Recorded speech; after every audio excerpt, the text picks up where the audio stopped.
Now you can send files quickly and conveniently from your desktop or from Windows Explorer via right-click with the new Cryptshare Office 365 integration.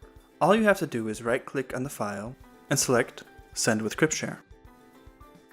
This will automatically open Outlook with a previously selected attachment. Now send your email as usual with the file attachments of any size, conveniently, and in encrypted form. You can also send directly out of Office 365 applications, such as Word, Excel, or PowerPoint via the File Share dialog. Select File, Share, and Share by Secure Email.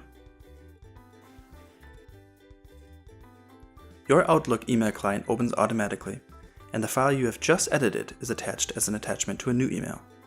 Now send your email as usual with files of any size, conveniently and encrypted.